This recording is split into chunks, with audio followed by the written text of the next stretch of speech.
네, 월스트리트 모닝 브리핑 함께하고 있습니다. 현재 시각 6시 39분 막 지났고요. 새삼 그런 생각이 드네요. 우리가 이 6시 때에 이렇게 많은 분들이 함께하는 게 참 대단한 일 아닌가. 우리 정말 열심히 살고 있다. 이렇게 비 내리는데 출근 열심히 하고 또 누군가는 퇴근을 하고 있고 또 누군가는 출퇴근이 아님에도 불구하고 이렇게 아침부터 투자에 대한 이야기를 좀 듣기 위해서 귀를 쫑긋 기울이고 계신 여러분들이 참 대단하다라는 생각이 듭니다. 자, 이 가운데 이분도 함께 우리 대단함에 또 이렇게 일조하고 계신 분이죠. 오늘 글로벌 인터뷰는 미주은행의 변정규 전무와 함께합니다. 전무님 어서 오세요. 안녕하세요. 전무님께서도 아마 이제 금융시장에 좀 오래 계셨으니까 항상 아침이 굉장히 이른 시작을 하셨죠. 늘. 네, 요새 좀 뭐 평소에도 좀 일찍 일어나는데요. 네. 일찍 일어나서 뭐 산책도 하고 그럼. 아침 일찍에 여유를 그렇게 즐기십니까? 여행가요? 그냥 일단 그 나가서 이렇게 그 공기도 쐬고요. 생각도 그리고, 좀 하고. 하고. 그리고 뭐 뉴스도 보고. 네. 굉장히 좋아요. 새벽 시간, 그러니까 평소에도 이제 일어나시는 시간이 굉장히 이르시고 그런 이제 삶을 제가 생각하기에 한 30년을 좀 하지 않으셨나 싶은데. 이렇게 꼭 집어서 30년이라고 그러시니까 제 나이가 늘어나는데요. 아, 죄송합니다. 아닙니다. 맞습니다. 네. 그렇게 이제 많이 해왔고요. 그리고 예전에는 다른 나라에 좀 많이 살아서 일할 때 이제 나가서 이렇게 보면 아침에 이렇게 걸어 다니고 하면 좀 다른 그러한 모습을 많이 볼 수가 있었어요. 그렇죠. 그리고 이제 뭐 편의점에 들어가서 커피나 이런 거 하나 사가지고 돌아다니면 뭐 문화적으로도 여러 가지 좀 볼 수도 있고 그래서 재밌게 살아야지 또 뭐 연구도 잘 할 수 있고요. 아이디어도 생기고. 좋은 아이디어도 생기고 하니까요. 오늘 아침에도 좋았습니다. 네. 자, 여러분, 일찍 일어나는 새는 먹이를 뭐 빨리 먹지만 피곤하기도 하죠. 그래서 일찍 일어나는 새는 좀 빨리 자야 됩니다. 여러분도 월스트리트 모닝 브리핑 계속 함께 하시려면 일찍 주무시길 바라겠고요. 자, 오늘 한번 주제부터 한번 열어보도록 하겠습니다. 오늘 전무님께서 가지고 오신 주제를 보니까 금융위기의 사이클, 이번에도 피할 수 없는 것인가? 아니, 지금 방금 전까지 저희 실적 얘기 굉장히 분위기 좋았거든요. 여기 키워드가 금융위기라니. 아침에 제가 초치는 그런 뭐 제목을 갖고 왔나요? 초를 친다기보다는 좀 갑자기 걱정을 해야 되나? 우리가 너무 또 실적에 너무 방광 떠 있나 싶어서요. 그냥 뭐 여러 방면으로 보는 게 좋을 것 같아요. 약간 좀 뭐 이상하게 본다 이렇게 생각할 수도 있지만 뭐 이렇게 봐도 뭐 좋고요. 뭐 좋게 봐도 좋고 그렇지만 일단은 다른 생각을 갖다가 한번 해보는 건 좋을 것 같아요. 그래서 예를 들면 지금 기준금리 기대감이 조금 멀어졌지 않습니까? 그리고 지정학적인 이슈도 최근에 많이 생겼어요. 그러면은 위험은 많이 지금 다가온 것으로 이렇게 생각이 될 수가 있습니다. 왜냐하면 지금과 같이 이제 지정학적인 그런 이슈들이 있고요. 현재는 그 QT가 계속 진행이 되는 상황이에요. 제 머리 뒤에는 자꾸 이 유동성이라는 그 단어가 자꾸만 들어오거든요. 왜 그러냐? 유동성이 괜찮은가? 지금 2020년 이후에 코로나 이후에 왜 주식이 올랐을까? 하나만 딱 꼽아 본다면 전 유동성이라고 생각해요. 뭐 실적이고 이런 거 아니고요. 그다음에 AI 이런 것도 빼고요. 그런 모멘텀이 뭐 추세주는 항상 있었다고 봅니다. 왜냐하면 기술 발전은 계속 되어 왔거든요. 그렇기 때문에 그런 것들은 뭐 적게나마 많으나마 뭐 다 있긴 있었는데 유동성이 가장 크게 차이가 났단 말입니다. 그래서 뭐 연준의 밸런스시트 대차 내조표만 봐도 뭐 2019년 말까지는 약 3조 8천 9천억 원 정도였거든요. 그게 이제 9조 달러까지 이렇게 뭐 2배 이상 올라갔기 때문에 그만큼 돈이 많이 풀린 것으로 생각할 수가 있어요. 그렇죠. 돈이 많이 풀리면은 제가 이따 보여드릴 텐데 주식이나 여타 자산들이 다 오릅니다. 그렇기 때문에 그런 자산의 가치 상승이 본질적인 가치의 상승이라고 또 착각을 하면 저희가 안 될 것 같아요. 왜냐하면 저희가 저는 그렇게 생각해요. 제가 갖고 있는 돈은 저희가 갖고 있는 굉장히 따뜻하게 생각해야 됩니다. 따뜻하게 이것을 사용하고 예를 들면 주위 사람들하고 나누고요. 가족들하고 나누고 그러기 위해서 버는 거잖아요. 갖고 있는 돈은 따뜻하게 생각하지만 밖에 있는 돈은 뭐 가져야 되잖아요. 그런 것들은 굉장히 차갑고 냉정하게 봐야 된다고 생각해요. 그래서 그렇다고 해서 제가 이렇게 조금 무섭게 제목을 했다고 그래서 양해해 주시고요. 한번 보시죠.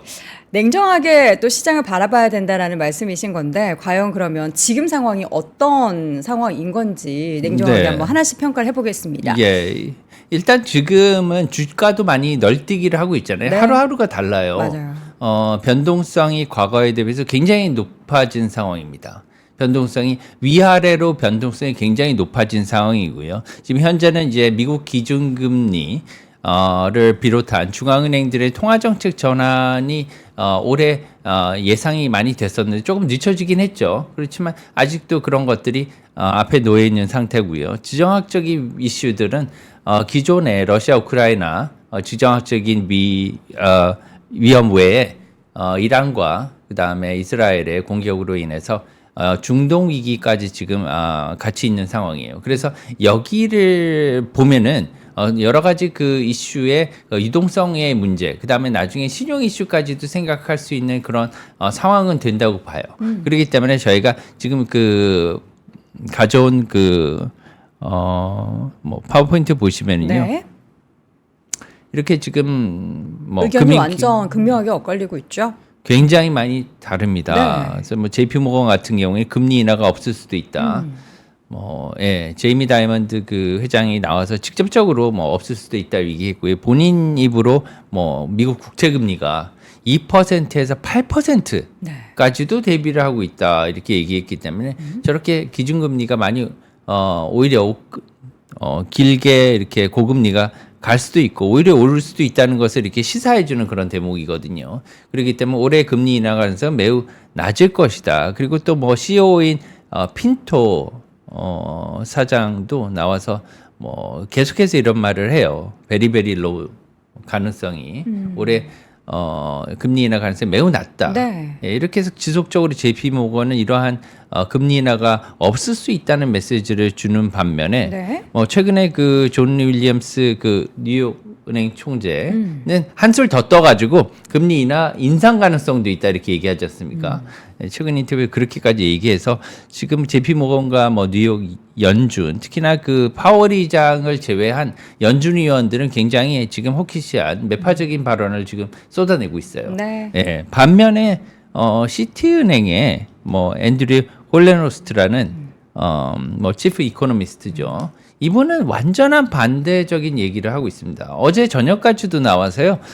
꼭 집어서 뭐 125 BP 1.25%의 금리 인하가 올해 있을 수 있다 이렇게 강하게 얘기를 하고 있거든요. 네. 그래서 특히나 지금 시장에서는 채권 금리를 좀 이따가 보여드리겠지만 채권 금리는 시장의 금리가 어떻게 거래되는지 실제로 우리가 표면적으로 뭐 이해하고 있는 네. 그다음에 느끼고 있는 금리예요. 미리 그건 반영이 되고요. 그렇죠. 시장 금리는 기준 금리와 다른 거죠. 네. 저희가 거래되고 있는 거니까. 그렇죠. 만약 기준 금리가 인하될 것 같으면 시장 금리는 미리 이걸 반영한단 말입니다. 그런데 지금 이 거래되는 시장 금리가 잘못됐다고 얘기를 하는 거죠. 왜냐하면은 지금 너무 금리 인하 가능성을 부정하는 딜러들이 많다는 거예요. 네. 예, 금리 인하를 반영을 해야 된다는 겁니다. 그렇죠. 예, 그 이유는 뭐냐면 지금 물가 상승률이 조금 떨어지긴 힘들지만 연내 2회 이상의 금리 인하는 불가피하다 자기 생각에.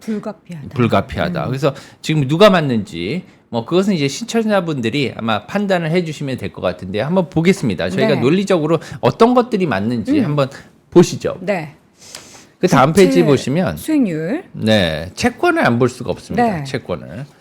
이제 채권 수익률은 사실은 가장 우리가 직접적으로 기준금리 변화나 아니면은 시장에 대해서 어떻게 생각하고 있는지, 뭐 물리시하게 생각하고 있는지, 베어리시하게 생각하고 있는지 이것을 반영해주는 가장 중요한 판단 기준 중에 하나인데요. 네. 일단 어저께 중요한 발표가 하나 있었습니다. 하나 중요한 무슨 발표가 발표가 있었죠? S&P 글로벌에서 네. 이제 PMI가 발표가 됐죠. PMI. 간밤에. 네. PMI 때문에 지금은 간밤에 그 미국 증시와 채권 시장도 영향을 많이 받았습니다. 뭐냐면 지금, 네. PMI가 둔화된 것으로 나왔어요. 49.9를 기록했군요. 예. 지금 이제 제조업 PMI고요. 서비스업 PMI도 하락했습니다. 둔화한 것으로 나타났어요. 51.7에서 50.9, 50대로 이렇게 하락했거든요. 네. 제조업은 더 사실은 임팩트가 컸죠. 왜냐하면은 기준이 50인데 50을 살짝 하회했기 때문에 사실은 이렇게 PMI라든가 경기가 안 좋을 것으로 나타나면 뭐 일반적으로는 채권이 강세를 띠죠. 네. 왜 그러냐 하면은 안 좋을 때 경기 방어의 성격이 있기 때문에 채권은 강세를 나타내면서 채권 가격이 채권 가격이요. 오르면서 금리가 하락하는 이런 모습을 나타내요. 네. 나타내는데 지금은 이제 약간 채권 가격이 소폭 어저께는 강세를 나타냈습니다. 그러면서 이제 그 나스닥과 S&P가 이제 또 이제 금리 인하가 가능할 것이라고 조금 기대감이 살아났어요. 왜 그러냐면은 이렇게 PMI가 안 좋다 보니까 네, 이제 금리 경기가 인하 안 좋을 기대감이 것이다. 조금 이제 살아난 거죠. 그래서 이례적으로 지금 어저께 그 PMI가 이렇게 금리 인하 기대감에 불씨를 살린 셈이 돼서 채권과 그 다음에 주식 시장에 영향을 준 이런 결과가 나타났습니다. 그러니까 이게 시장에서는 여러 가지 금리 인하에 대한 그 요인들이 있잖아요. 네. 물가가 잡히거나 뭐 고용 이슈가 좀 고용이 안 좋아지거나 아니면은 이걸로 인해서 결국에는 경기가 안 좋아지거나 하면은 이제 금리를 내릴 것이다라고 생각을 하는데 이렇게 발표됐었던 어쨌든 경제 지표는 경기가 향후에 더 지금보다 안 좋아질 수 있다 쪽으로 살짝 기울자 금리 인하에 대한 기대감이 살짝 또 올라오고 그러면서 시장도 올라간 거다라는 네. 건데 또 이게 다음 주에는 어떻게 뒤집힐지 모르는 그런 상황이 계속 연출되고 정확하십니다. 있잖아요. 저도 네. 그렇게 생각하는 게 뭐냐면 지금 당장 다음 주보다 이번 주도 문제입니다. 왜 그러냐면 25일 목요일 미국 시간 목요일 날 1분기 이제 그 GDP 미국의 국내 네. 총생산 발표가 있어요. 네. 1사분기 또한 뭐 금요일에는 더 중요한 게 나죠. 지금 이렇게 상황을 만든 거는 인플레이션 물가 상승률 때문 아닙니까? 그렇죠. PC 인플레이션 지표가 또 금요일 날 발표가 됩니다. 그래서 요것들을 앞에 두고 있고요. 아까 그 PMI 지표 때문에 이렇게 시장이 바뀌었는데 PMI는 사실은 사람들이 그 생각을 갖다가 서베이한 거예요. 구매자 관리 지표 아닙니까? 그렇기 때문에 연준에 발표한 게 아니에요. 연준의 입에서 나온 것도 아니고 정책 당국자가 얘기한 것도 아닙니다. 물론 시장 지표이기 때문에 중요하지만 이런 것들은 언제든지 뭐 예를 들면은 휴지 조각이 될 수 있거든요. 네. 그렇기 때문에 우리가 그냥 참고 지표일 뿐입니다. 그렇기 때문에 이것에 너무 집착하는 것은 좋지 않다 개인적으로 이렇게 생각해요. 그래서 지금 여기 그 그래프를 한번 보실까요? 그래프를 보시면 수익률이 작년 12월까지는 이렇게 하락을 했어요. 미국 국채 수익률이. 왜 그러냐면은 작년 산타렐리를 촉발하지 않았습니까? 12월 15일에 그 미국 그 FOMC가 굉장히 비둘기적으로 나왔기 때문에 파월 의장이 그렇게 완화적으로 얘기를 많이 했어요. 그러고 난 다음에 국채 수익률이 이렇게 떨어졌었는데 올해는 2년이나 이렇게 10년 국채 수익률을 보면 다 이렇게 올라가는 국면을 보입니다. 약간 정체 시기도 있었지만 계속 올라가고 있죠. 네. 이것은 뭐냐면 물가 상승률이 준 원인이에요. 왜 그러냐면은 물가 상승률이 생각보다 지금 3개월 연속으로 예상치보다 높게 나왔기 때문에 그렇기 때문에 금리 인하 기대감이 많이 떨어진 그런 상황이죠. 그렇기 때문에 이렇게 채권 금리가 올라가는 그런 상황이에요. 그래서 얼마나 올라갔느냐 보면 네.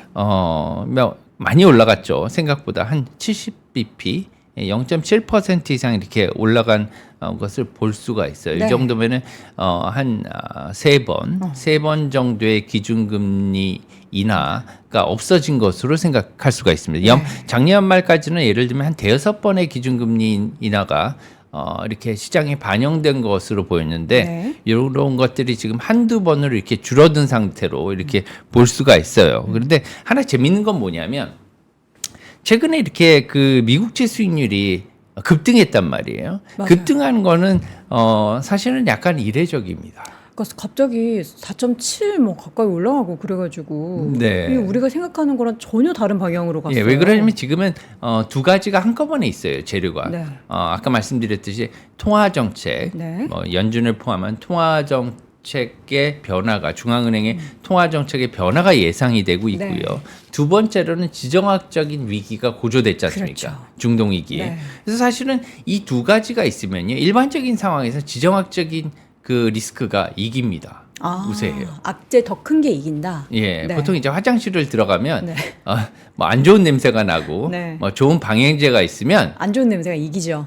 근데 방향제가 워낙 강하게 나오잖아요. 네. 그래서 방향제 냄새가 난다는 거예요. 아, 그래서 안 좋은 냄새가 상쇄된다는 사라진다. 겁니다. 그래서 내가 안 좋은 거에 대한 인지를 잘 못한다. 예, 그것을 더미네이트 하기 때문에 네. 하나 가장 좋은 냄새만 맡을 수가 있다는 거예요. 그래서 시장도 보통 그렇거든요. 그래서 네. 어떤 우세적인 그런 요인이 있으면 이것을 모든 것을 갖다가 갖고 가요. 분위기를. 그래서 안전자산 선호가 일어나야 되는 게 맞거든요. 이번에. 네. 그렇게 되면 수익률 하락해야 됩니다. 채권들은.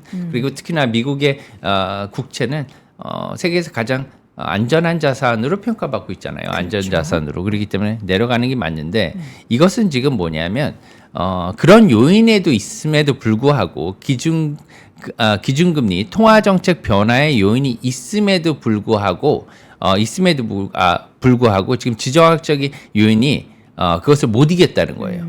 그래서 지정학적인 요인이 사실은 뭐 영향을 끼쳤으면 금리가 어느 정도 내려가야 되는 거거든요. 그리고 많이 내려가지는 않더라도 어느 정도 이렇게 잡아주는 그런 모습을 보였어야 하는데 이게 굉장히 많이 올라갔단 말이에요. 수익률이. 그건 뭐냐면 지금 우리가 보는 국채 수익률이 최근에 약 한 30bp 정도 30bp에서 한 40bp 정도 최근에 올라갔거든요. 네. 이것보다 더 많은 금리가 사실은 올라갔다는 거예요.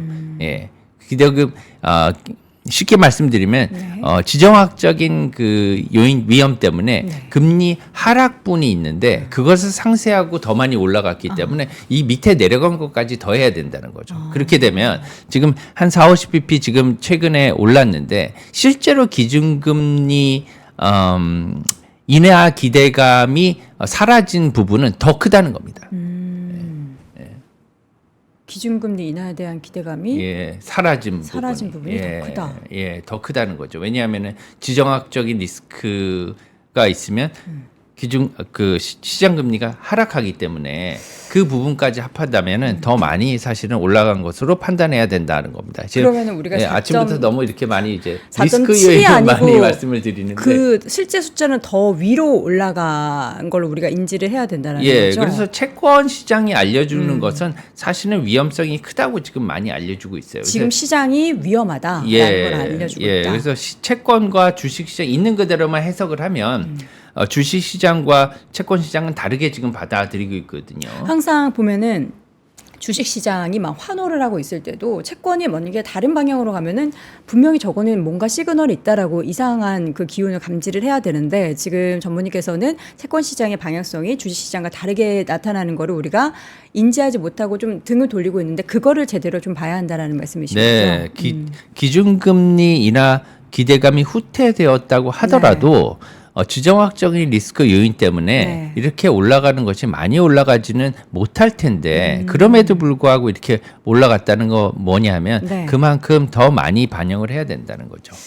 얼마나 예를 들면 지금 뭐 조금 하락했어야 되는데 일반적인 경우에는 뭐 한 30bp 정도 지금 올라갔으니까 약 뭐 최근에 한 50bp 정도 이렇게 상승한 것을 보면 한 7, 80% 정도로 조금 더 많이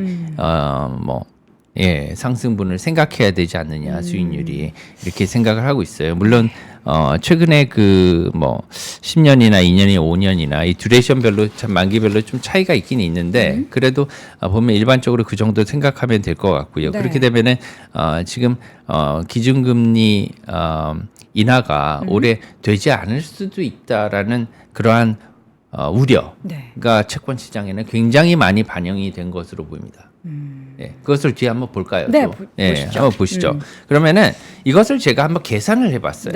계산을 해봤습니다. 이게 오늘의 가장 중요한 거예요. 뭐냐면 이제 뭐 그 아실 필요 없고 그냥 오버나이트 인덱스 스왑이라고 OIS라는 그 금리에서 도출을 한 건데요. 이렇게 보시면 지금 각국의 중앙은행의 기준금리 변화에 대한 기대감이 얼마나 금리 시장에 얼마나 반영되고 있는지를 보시면 돼요. 네. 그래서 이걸 결과만 보시면 되는데 지금 BOJ는 일본이죠. 페즈는 미국이고요. 그다음 BOE는 영란은행이고 ECB는 유로존입니다. 이렇게 보시면 얼마나 지금 예를 들면은 페즈 같은 경우에는 오른쪽에 금리 변화가 작년 12월에 마이너스 1.58%에서 지금은 마이너스 0.39%로 이렇게 변했잖아요. 네. 이게 뭐냐면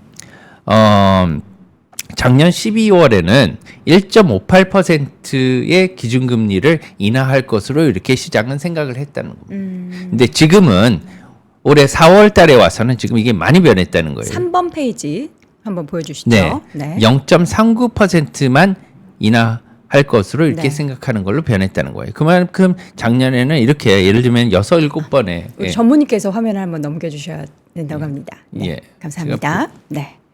죄송합니다. 네. 띄워주시면 돼요. 시장금리가 얼마나 반영되고 있는지를 말씀드리고 있고요. 띄워주시기 다시 한번 차트를 바랍니다. 한번 보겠습니다. 세 번째, 예. 세 번째. 이겁니다. 이겁니다. 예. 여기서 보시면 이제 저기 맨 위에 그래프를 갖다가 하나 왼쪽에 제가 보여드리고요. 네. 오른쪽에는 숫자를 좀 보여드리고 있어요. 그렇죠. 숫자로 보시면 더 편하실 수도 있어서 왼쪽에 추세는 추세적으로 이렇게 전부 다 그래프가 올라가고 있죠. 이만큼 금리 인하의 폭이 이렇게 줄어들고 있다. 그러네요. 기준금리 인하의 기대의 폭이 시장에 이만큼 줄어들고 있다고 봅니다. 예를 들어서 오른쪽에 연준 페즈의 금리 인하 를 보면 2023년 12월 작년에는 마이너스 1.58% 약 한 6, 7번의 기준금리 인하를 할 것이다 이렇게 생각을 하고 있었는데 시장에서는 올해 보시면 마이너스 0.39로 이렇게 줄어들었잖아요. 이만큼 보시면 이제는 한 두 번 정도의 기준금리 인하만 시장이 기대하고 있다 이렇게 생각하시면 되는 거예요. 반대로 보시면 상대적으로 지금 밑에 ECB의 금리 변화 있잖아요. 네. ECB의 금리 변화는 작년 12월에는 마이너스 1.64% 그러니까 미국보다 더 많이 이제 조금 더 기준금리 인하를 더 크게 할 것으로 이렇게 시장은 생각했단 말입니다. 네. 마찬가지로 한 6, 7번의 이제 기준금리 인하를 예상을 했었는데 현재는 약 마이너스 0.78% 0.78% 정도의 기준금리 인하를 올해 말까지 할 것으로 시장은 이렇게 생각하고 있다는 거예요. 그렇게 되면은 미국은 한 2번 정도 기준금리 인하를 할 것이다. 시장이 이렇게 생각하는 반면에 ECB, 유로존 같은 경우에는 아직도 작년만은 못하지만 지금 현재 한 2, 3번은 할 것이다 이렇게 생각하고 있는 거잖아요. 그렇기 때문에 지금 유로화가 싸지는 겁니다. 네. 예. 뒤에 한번 보실까요? 네. 여기 보시면 환율도 한번 반영이 되고 예. 있다. 지금 영국 같은 경우에는 저기 제가 보니까 이제 설명을 사상 해놨거든요. 최고가 경신하고 시장이 맞습니다. 그렇게 그렇기 움직임이 때문에 나타나고 아까 있죠. 지금 이렇게 이 영란은행과 네. 유로존 유로은행 같은 ECB에서는. 경우에는 이렇게 좀 미국 연준과 다른 지금 시장의 그런 기대감을 시장이 갖고 있는 거죠. 그래서 5페이지 보시면 이것을 네. 제가 설명을 해놨는데요. 네. 그래서 기준금리 인하감이 연준과 같은 경우에는 약 120 베이시스 포인트 1.2% 정도 금리 인하 기대감이 감소했다는 거예요. 작년 말 네. 대비해서. 예, 그래서 급격한 기준금리 기대감의 그러한 하락으로 인해서 네. 미국 국채 수익률의 변동성이 확대되는 지금 이런 요인으로 작용되고 있다는 겁니다. 네. 예. 그리고 유로존 중앙은행은 이렇게 보시듯이 연준보다는 좀 빨리 내릴 가능성이 있잖아요. 지금 아직도 아까 보셨듯이 0.7% 이상의 기준금리 인하를 시장이 기대하고 있기 때문에 연준보다는 빨리 내릴 가능성이 크기 때문에 유로화의 약세 요인으로 달러와 대비해서 네. 이렇게 되고 있다는 겁니다. 그래서 일본은 되게 중요해요. 일본 한번 보실까요? 네. 일본도 굉장히 중요한데 최근과 같이 일본에 대해서 관심이 많았던 적이 없어요. 기준금리도 인상이 됐고요. 그렇죠. BOJ 같은 경우는 아직도 0.29% 정도 올해 일본 중앙은행 BOJ가 기준금리 인하를 단행할 것으로 이렇게 시장은 판단을 하고 있습니다. 네. 맞을까요? 이것이 그렇게 된다는 게 아니죠. 시장이 그쵸. 이렇게 생각하고 있다는 거예요. 예상을 한다는 예, 거죠. 우리는 이걸 보는 게 목적이 뭐냐면 시장이 이렇게 생각하고 있는데 네. 이게 맞느냐예요. 맞나요? 저는 이렇게 생각하지 않습니다. 어떻게 될 거라고 예. 생각하십니까? 왜냐하면 뒤에 한번 가서 볼까요? 네. 제가 다른 차트를 한번 보여드리겠습니다. 네. 뛰어가서 나중에 하고 네. 자, 일본 이야기는 지금 예상과는 다른 움직임이 보일 거라고 예, 전망을 거기 하시는데 한번 어떤 전망을 하시는지 띄워주시겠습니까? 자료 한번 보겠습니다. 네. 예. 이게 그 엔화예요. 네. 엔화인데 엔화가 쉽게 안 돌아서요. 네, 왜 그러냐면 제가 저기 그 3번, 4번에 제가 써놨잖아요. 예, 뭐냐면 최근에 통화 약세 현상을 비교해 보면 네. 우리나라 원화도 약세죠. 그렇죠. 그렇죠. 일본은 더 심각합니다. 지금 네. 뭐냐면 일본은 구두 개입의 효과가 지금 안 나타날 정도예요. 한미일 재무장관이 최근에 뉴욕에서 워싱턴에서 발표를 했음에도 불구하고 원화는 저렇게 떨어졌어요. 원화 환율은. 근데 일본 엔화 환율은 오히려 반대로 더 올라가고 있는 거잖아요. 이것은 구두 개입의 효과가 일본과 같은 경우에는 나타나지 않고 있다는 겁니다. 이게 왜 그러냐면 일본의 지금 이자 규모를 보시면 돼요. 예. 왜냐하면 지금 그 적자 국채 규모가요. 4번에 보시면 지금 현재 약 1,000조 엔 정도 될 것으로 이렇게 판단이 되고 있습니다. 일본이. 그런데 0.1%만 이자율이 상승해도 연이자가요. 네. 1조 엔 가량 돼요. 1조 엔이면 우리나라 돈으로 10조 원입니다. 그렇죠. 예, 그죠. 영어 하나 더 붙이면. 1%를 올린다고 생각하면 사람들이 뭐 예를 들면 한 1%는 올해 기준금리 인상을 하지 않을까. 네. 그래서 일본 엔화가 강세로 돌아서지 않을까. 저는 네. 그렇게 생각하지 마시라. 제가 이렇게 얘기해 드리는 이유는 뭐냐면 1%를 올리면은요. 연이자가 10조 엔이 됩니다. 네. 10조 엔이 얼마냐면 100조 원이에요. 그렇죠. 예. 100조 엔이면 이게 그 미국 사실은 미국은 지금 상당히 크거든요. 미국은 100조 원 정도의 이자가 한 달치로 나오고 있는 그런 상황이긴 하지만 이 정도도 굉장히 큰 돈이기 때문에 일본의 비효율자인 이것을 갖다가 감당할 수 있을까? 사실은 일본의 그 행정부에서 이것을 감당을 해야 되는데 너무 크기 때문에 그래서 3번으로 가보시면 올해 기준금리 인상폭은 많은 사람들이 생각하는 게 최소 0.0% 안 올릴 수도 있다. 최악의 경우에는. 그렇지만 가장 많이 올려도 맥스 0.25%까지밖에 못 올린다고 저희는 생각을 하고 있어요. 추가적인 금리 인상에 대한 기대감은 많이 낮춰졌네요. 네, 지금은 일본의 기준금리는 0%에서 0.1% 구간으로 변했습니다. 네. 예전에는 마이너스 0.1%로 집어넣은 이러한 확장금리였는데요. 네. 이제는 구간금리로 변했거든요. 왜 그러냐면 이게 지금 그 콜금리로 변했기 때문에 공고금리입니다. 네. 미국과 같이. 그래서 지금 최대금리가 0.25% 정도 인상할 것으로 이렇게 생각하고 있는데 미디안으로 보면 제 개인적으로 보면 0.1%나 0.2% 정도밖에 올리지 못할 수 있지 않느냐. 그렇기 때문에 결국 엔화 환율 방어는 구두 개입이나 아니면은 실제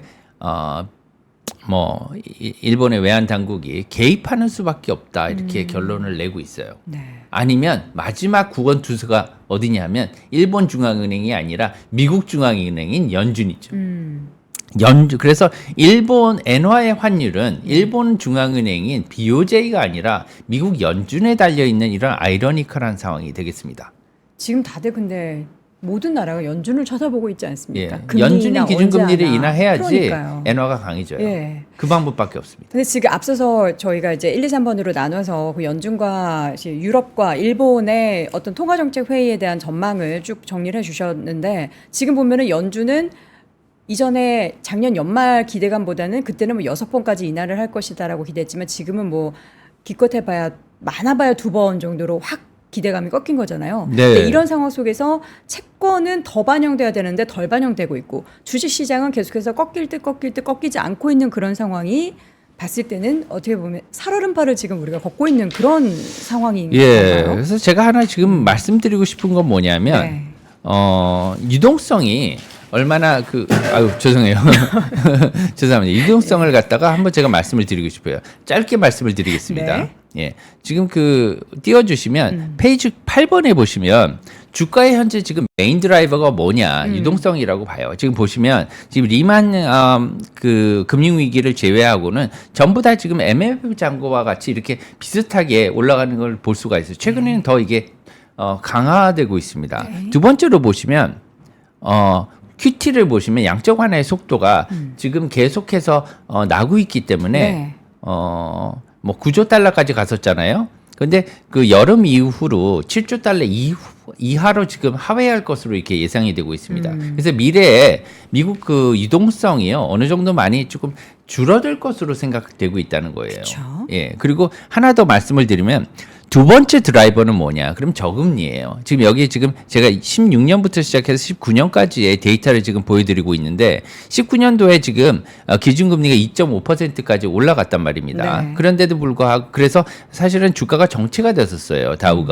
다우지수 기준으로 보면. 근데 그 다음에 금리 인하를 하고 난 다음에 다시 올라갔거든요. 네. 이런 것들을 보실 수가 있듯이 지금 그 저금리도 굉장히 그 주가에 영향을 많이 준다는 거죠. 그런데 그러면 금리 인하가 여기서 무슨 역할을 하는지를 우리가 극명하게 알 수가 있습니다. 지금 밑에 보시면 유동성 호화 때문에 올라갔고요. 좌측은. 오른쪽은 금리 인하 때문에 호황이 된 거예요. 네. 그렇게 되면 지금 상태에서 제가 말씀드리고 싶어 하는 그런 메시지는 뭐냐면 지금은 금리 인하가 필요하다는 거예요. 그쵸. 예, 더욱 주가 지수를 끌어올리기 위해서는 기준금리 인하가 필요한데 지금 많이 떨어져 있다는 거죠. 그래서 저는 신용이나 이런 거에 대한 왜냐하면 자금이 지금 펀딩이나 조달이 너무 어려운 상태거든요. 그렇기 때문에 어디 하나 조금씩 터질 수 있는 가능성도 있고 하기 때문에 지금은 조금 조심하자는 그런 얘기입니다.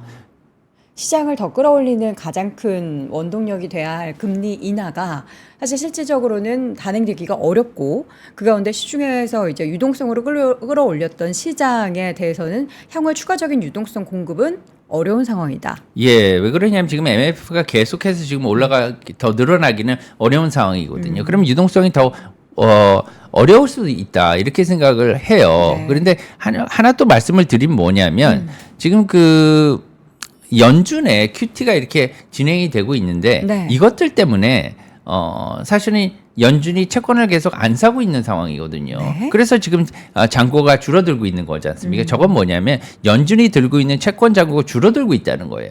그렇게 되면 채권을 안 사고 있다는 거죠. 지금 연준이. 사실은 중앙은행은 채권의 가장 큰 바이오이자 구배자입니다. 네. 그런데도 이것을 안 사고 있기 때문에 그래서 채권 수익률이 올라가는 그런 요인도 있어요. 그렇지 않겠습니까? 그렇죠. 연준 중앙은행이 지금 미국 국채를 안 사요. 그 수익률을 좀 더 줘야지 사니까. 예. 네. 그러면 이것을 갖다가 예를 들면 채권 수익률이 내려갈 수가 없겠죠. 예, 그런 상태입니다. 왜 그러냐면 중앙은행이 사줘야지 더 그 수익률 하락이 빨라질 텐데 이것이 지금 지체되고 있는 상황이고요. 앞으로 만약에 연준이 QT의 속도 조절을 한다 이렇게 되면은 채권 수익률에 바로 반영이 될 것으로 생각해요. 이것들도 시청자분들이 한번 생각을 하셔야 될 측면이라고 생각하기 때문에 말씀을 드린 거고요. 왜냐하면 ETF에 많이 투자하고 계시잖아요. 국채 그렇죠. ETF, 레버리지도 많이 하시고. 네. 채권 수익률은 최근에 가장 가까운 그러한 이벤트는 QT의 속도 조절이라고 네. 생각합니다. 그거 왜냐하면 다 기대하고 계시죠? 지난 3월 달 FOMC에서 벌써 이것을 언급을 했는데 맞습니다. 위원들이 이것을 너무 싫어해요. 지금 보면. 왜냐하면 전부 다 인플레이션에 대해서 생각을 많이 하고 있기 때문에. 네네. 그래서 마지막으로 하나만 보고 이제 끝내겠습니다. 네. 그래서 차트를 갖다가 11페이지의 차트를 한번 보시고 오늘은 좀 약간 너무 패시미스틱한 것만 보여드리는데 네. 예. 오늘 지금 보시면은 여기에 지금 사이클. 그럼 우리는 어디 와 있냐, 사이클에. 지금 물가로 판단을 한번 해보시죠, 사이클을. 보시면 저희 지금 인플레이션 상승률이 지속되고 있죠. 네. 그리고 채권 가격은 지금 조금씩 하락하고 있잖아요. 수익률이 올라가고 있기 때문에. 네. 주가 지수도 사실 조금씩 하락을 하고 있어요. 예. 예전 뭐 고점 대비 좀 다우가 내려가지 않았습니까? 이런 것들을 보면은 지금 현재의 사이클을 진단하면 현재도 인플레이션이라는 거예요. 아직까지.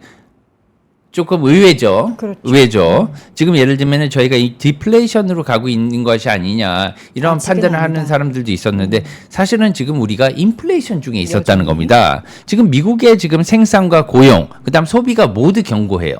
그렇기 때문에 고용 시장과 실물 경제가 지금 화랑이라는 겁니다. 그러면 현재 지금 인플레이션의 마지막 단계에 있다는 거예요. 그러면 그렇지만 앞으로는 네. 추세 변화가 예상이 될 수 있다는 거예요. 아까 저희들이 본 그 자료들 있지 않습니까? 네네. 이것들을 참고해서 유동성과 앞으로 금리 인하의 기대감, 뭐가 필요한지 이런 것들을 보고 판단하면 좋지 않을까 오늘 아침 이렇게 한번 생각해 봤습니다. 네. 사실 지금 단기적으로 지금 당장의 실적 뭐 방금 전에 채팅창 쭉 보니까 미국 선물 지수가 좀 반등을 하고 있고 테슬라의 실적 발표로 인해서 시간의 거래에서 강세를 보이고 있는데 실적 모멘텀이 단기적인 시장의 방향성을 다시 한번 좀 반등으로 이끌고 있긴 하지만 우리가 지금 금융시장의 다양한 지표들의 여건을 봤을 때는 지금 상황에서의 추가적인 상승을 하기 위한 요건들이 있는데 그 요건이 충족되지 않으면 여기에서 우리는 좀 시장을 경계해야 될 필요성도 있다라는 그런 말씀으로 제가 질문 하나 여쭤봐도 될까요? 저한테요? 예. 미국의 그 기술주들이요. 네. 실적으로 확실하게 연결이 되고 있습니까? 그렇죠. 숫자가 일단은 찍히고 있다라는 게 실적에서도 나오고 있지 않습니까? 좀 나아지긴 네. 하는데 AI 외에는 네, 그렇죠. 뭐 예. 특히나 실적으로 많이 반영되는 게 있나요? AI만 사실 올랐죠. 예. 예. 그렇게 본다면 고평가될 수 있다고 생각할 수도 있는 거 아닙니까? 근데 고평가에 대해서는 또 이제 예를 들자면 대표적인 기업 엔비디아 같은 경우에는 그렇게 많이 올랐음에도 실적이 숫자로 찍히기 때문에 지금 밸류에이션을 봤을 때 25배 정도면은 괜찮은 거 아닌가라는 또 이야기도 하고 있기 때문에 엔비디아에 대해서도요. 네. 예를 들어 지금은 경쟁자가 없고 대체할 그런 자원이 없기 때문에 그런데 네. 나중에 그게 나올 수도 있지 않겠습니까? 그건 어떻게 생각하세요? 예. 단기적으로 제가 또 여기서 할 수 있는 이야기는 아닌 거기 때문에 다행히도 또 시간 관계상 제가 또 전무님을 보내드려야 될 것 같습니다. 어쨌든 우리가 고민이 많은 그런 시기는 맞는 것 같습니다. 과연 여러분들은 또 어느 쪽으로 생각하실지 잘 좀 염두를 해 두시고 오늘 데이터도 꼭 염두에 두시길 바랍니다. 자, 오늘 글로벌 인터뷰 미주은행의 변정규 전무와 함께했습니다. 전무님 고맙습니다. 감사합니다. 박근영, 이선영, 사경인, 염승환 투자 마스터들의 세심한 케어로 건강한 투자 습관을 만드세요. 3프로 멤버십 3프로 앱에서 확인하세요.